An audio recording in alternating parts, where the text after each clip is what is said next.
আসসালামু আলাইকুম রহমতুল্লাহ। আশা করি সবাই ভালো আছেন। তো বিগত আপনারা জানেন ড্রাগন ফল হারভেস্ট করলাম 3 নম্বর বেচ।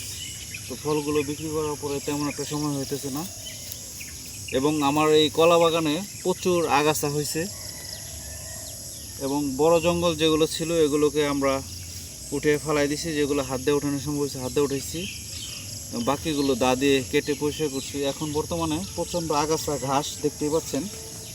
এই যে জমির কলা গাছের চতুর্দিকে মোটামুটি এখানে গাছ এবং গাছের কমপক্ষে 2 থেকে 2.5 ফিট রাউন্ড করে এভাবে গাছগুলোকে পরিষ্কার করে দিতেছি।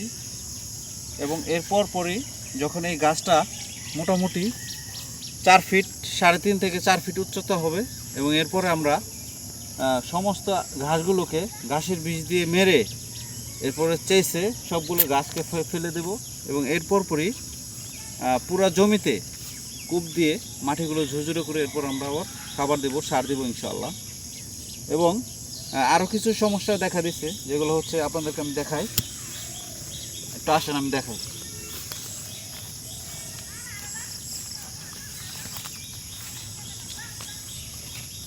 এবং বর্ষা মৌসুমে আপনারা যারা কলা গাছ রোপণ করতে চাচ্ছেন সেক্ষেত্রে অনেক ধরনের সমস্যা আছে। আর যেরকম এই যে দেখতে পাচ্ছেন এই গাছটি অতিরিক্ত বৃষ্টির কারণে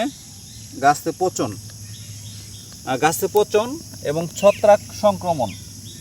অনেক গাছে আমার প্রায় 20 থেকে 25টি গাছের এই সমস্যা হয়েছে।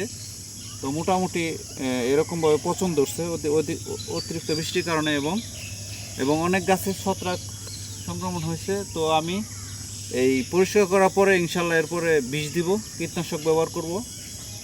এবং কলা গাছ মূলত অধিক সার ব্যবহার করতে হয় এই গাছটাতে, এবং ইউরিয়া সারটা কম, যেহেতু গাছ অতিরিক্ত যদি লম্বা হয়ে যায় তো সেক্ষেত্রে অনেকটা সমস্যা হয়। এবং গাছটাকে মোটামুটি ইউরিয়া সার নাইট্রোজেনটা কম দেওয়ার ফলে, এবং অন্যান্য সার যদি দেন টিএসপি, এমওপি, এবং পাশাপাশি জিপ সার এবং মাটি বীজ তো অবশ্যই দিতে হবে, কেঁচো বীজ। এবং এগুলো দেওয়ার পরে গাছটা একটু খাটো লেন্থের হবে এবং হেলথফুল গাছ হবে। এবং এরকম কোয়ালিটি যদি গাছ হয়, এবং সেক্ষেত্রে আপনি কলার ছড়িটা বড় হবে এবং কলাগুলো পরিপক্ক হবে এবং খুব মোটা হবে এবং খুব ভালো হবে। এবং মোটামুটি পরিচর্যা আমরা অব্যাহত রাখছি, কন্টিনিউ রাখছি। এবং আল্লাহর রহমতে অনেকগুলো গাছই আমার বড় হয়ে গেছে এ পর্যন্ত। এবং আমার জন্য সবাই দোয়া করবেন যাতে করে আল্লাহ তাআলা এর ভিতরে বরকত দান করেন। তো সবার সুস্বাস্থ্য কামনা করে আজকে বিদায় নিচ্ছি। আসসালামু আলাইকুম রহমতুল্লাহি ওয়া বারাকাতুহু।